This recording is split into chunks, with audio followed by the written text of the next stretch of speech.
பஜாஜ் நிறுவனம் இன்னைக்கு புதுசாக ஒரு பைக்கை வந்து லான்ச் பண்ணியிருக்காங்க. இந்த பைக்கோட பேர் தான் ஃப்ரீடம் 125. ஃப்ரீடம் அப்படின்ற அந்த ஒரு வார்த்தையை கேட்ட உடனே எனக்கு தோன்றது என்ன அப்படின்னா, ஒரு சில வருடங்களுக்கு முன்னாடி ஃப்ரீடம் 251 அப்படின்ற இந்த ஒரு அட்வர்டைஸ்மெண்ட் வந்து மிகப்பெரிய அளவில் வந்து பேசப்பட்டது. என்ன அப்படின்னா, ₹251 நான் வந்து ஒரு ஃபோனை வந்து கொடுக்குறோன்னு சொல்லிட்டு இந்த மாதிரி மக்கள்கிட்ட வந்து பணத்தை வந்து வாங்கி அவங்க வந்து மிகப்பெரிய ஒரு ஸ்கேமை வந்து பண்ணிவிட்டு மக்களுக்கு பட்டை அடிச்சுட்டு போயிட்டாங்க. அந்த மாதிரி இந்த ஃப்ரீடம் அப்படின்ற ஒரு வார்த்தையை பார்த்தோன்னே நம்மளுக்கு வந்து கொஞ்சம் வந்து டர்ராக தான் இருந்துச்சு. ஆனால் அந்த ஃப்ரீடமில் தான் ஏமாற்றிட்டாங்க. ஆனால் இந்த ஃப்ரீடம் வந்து அந்த மாதிரி வந்து ஏமாற்ற மாட்டோம் அப்படின்ற அந்த ஒரு உறுதியளிக்கக்கூடிய விதமாக பைக்கை வந்து டேரெக்டாக வந்து டேரெக்டாக பார்த்தீங்கன்னா மார்க்கெட்டுக்கு வந்து கொண்டு வந்திருக்காங்க. இந்த பைக்குடைய ஸ்பெஷாலிட்டியே என்ன அப்படின்னா, இந்த பைக்கை நம்மளால் வந்து சிஎன்ஜிலையும் ரன் பண்ணிக்க முடியும், அதே மாதிரி பெட்ரோலையும் ரன் பண்ணிக்க முடியுன்றாங்க. சிஎன்ஜி அப்படின்னா கம்ப்ரஸ்டு நேச்சுரல் கேஸ், நம்மளால் கேஸ்லையும் ரன் பண்ணிக்க முடியும். நார்மலாக நம்ம வந்து பெட்ரோல் போட்டு வண்டி ஓட்டப்பல, ஸோ அந்த மாதிரி நம்மளால் பெட்ரோல் போட்டு வண்டி ஓட்டிக்க முடியும்னு சொல்கிறாங்க. இந்த வண்டியில் இருக்கக்கூடிய அந்த டேங்க்குகளுடைய கெப்பாசிட்டி அப்படின்னு பார்க்கும்போது பெட்ரோலை பொறுத்த வரைக்கும் நம்மளால் வந்து 2 லிட்டர் வந்து டாப் அப் பண்ணிக்க முடியும். அதே கேஸ் அப்படின்னு பார்க்கும்போது நம்மளால் 2 கேஜி வரைக்கும் டாப் அப் பண்ணிக்க முடியும்னு சொல்கிறாங்க.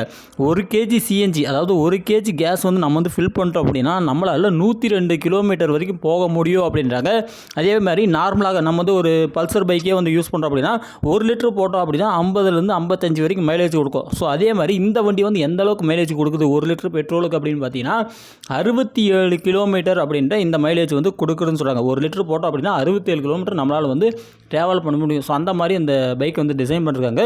இந்த 2 லிட்டர், அதாவது பெட்ரோல் 2 லிட்டர், இந்த சிஎன்ஜி 2 லிட்டர், ஸோ இந்த மாதிரி 4 லிட்டர் நம்ம வந்து வண்டியில் வச்சுருந்தோம் அப்படின்னா நம்மளால் நார்மலாகவே கிட்டத்தட்ட 330 கிலோமீட்டர் வரைக்கும் ரீச் பண்ண முடியும். ஸோ அந்தளவுக்கு நம்மளுக்கு வந்து மைலேஜஸ் வந்து இது வந்து கொடுக்கும் அப்படின்ற இது ஒரு நம்பிக்கையை இவங்க வந்து சொல்லியிருக்காங்க. உங்கள் எல்லாருக்குமே தெரியும் இப்போ வந்து 1 லிட்டர் பெட்ரோல் விலை எவ்வளோன்னு சொல்லிட்டு. 1 லிட்டர் பெட்ரோலோட விலை பார்த்தீங்கன்னா ₹100 ₹102 ₹103. இதே வந்து நம்ம வந்து ஸ்பீட் பெட்ரோல் போட்டோம் B6 மாடலுக்கு பார்த்தீங்கன்னா நம்மளுக்கு வந்து ₹108 வரைக்கும் பார்த்தீங்கன்னா 1 லிட்டர் பெட்ரோலோட விலை வந்து போகுது.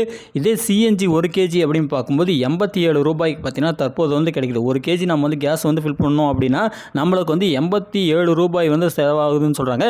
இதை வச்சு பார்க்கும்போது சிஎன்ஜி ஃபில் பண்ணுறோம், நம்ம வந்து ₹87 போட்டு நம்ம வந்து 1 கேஜி வந்து ஃபில் பண்ணுறோம் அப்படின்றப்ப 1 கிலோமீட்டருக்கு நம்மளுக்கு வந்து எவ்வளோ செலவாகுது அப்படின்னா வெறும் 87 பைசா மட்டும் தான் நம்மளுக்கு வந்து செலவாகுது.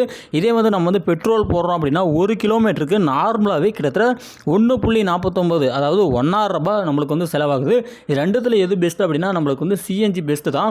ஆனால் இந்த பைக் வந்து இப்போ வந்து லான்ச் பண்ணியிருக்கிறதுனால ஒரு சின்ன ஒரு பயமே என்ன அப்படின்னா, இந்த ஓலா அப்படின்ற அந்த ஸ்கூட்டர் வந்து லான்ச் பண்ணாங்க. அப்படி லான்ச் பண்ண அந்த ஆரம்ப காலகட்டங்கள் வந்து எந்த மாதிரி இருந்தது அப்படின்னா, பைக் வந்து நிறைய இடங்களில் வந்து தானாகவே வந்து பற்றி எரிஞ்சுது.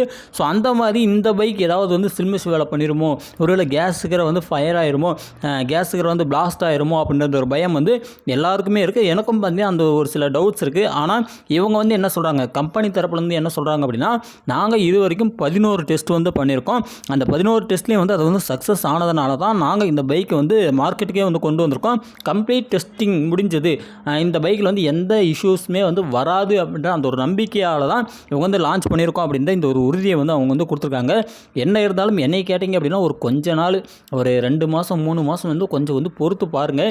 எங்கேயாவது ஒரு இடத்துல ஏதாவது ஒரு பிரச்சனை அப்படின்னு சொல்லிட்டு வந்து பேசக்கூடிய பட்சத்தில் அந்த விஷயம் வந்து வைரல் ஆகும். தயவு செஞ்சு வண்டி வந்துருச்சு, நம்மளுக்கு வந்து இவ்வளோ மைலேஜ் கிடைக்குது, கம்மி ரேட்டாக தெரியுது, பின்னாடி வந்து விலை ஏறிடுன்னு சொல்லிட்டு அவசரப்பட்டு வந்து வாங்கிடாதீங்க. என்னை கேட்டால் நான் என்னுடைய பர்சனல் சஜஷனாக எப்படி தான் சொல்லுவேன், உங்கள்கிட்ட பணம் இருக்கக்கூடிய பட்சத்துக்கு நீங்கள் வந்து ₹95,000 கிட்டத்தட்ட ₹1,00,000 போட்டிங்க அப்படின்னா அந்த பைக் வந்து உங்களோட கைக்கு வந்து வந்துடும். இதையும் வாங்கலாம், இல்லை அப்படின்னா வந்து ஓலா எலக்ட்ரிக் ஸ்கூட்டரும் வந்து வாங்கலாம். அதுவும் பார்த்தீங்கன்னா ஓரளவுக்கு நல்ல மைலேஜ் தருதுன்றாங்க. பட் வந்து ரெண்டுமே வந்து இப்போ புதுசாக வந்திருக்கனால கொஞ்சம் காசு போட்டு வாங்குறதுக்கு முன்னாடி ஒரு 2 நிமிஷம் ஒரு 10 நிமிஷம் வந்து யோசிச்சுட்டு போயிட்டு பொறுமையாக வந்து வாங்க, காசை வந்து வேஸ்ட் பண்ணிடுறாங்க. ஸோ இந்த விஷயத்தை ஷேர் பண்ணுறதுக்காக தான் இந்த வீடியோ வந்து பதிவிட்டேன். இந்த வீடியோ மறக்காம சேனலை சப்ஸ்கிரைப் பண்ணுங்க. தேங்க்ஸ் ஃபார் வாட்சிங், கீப் சப்போர்ட்.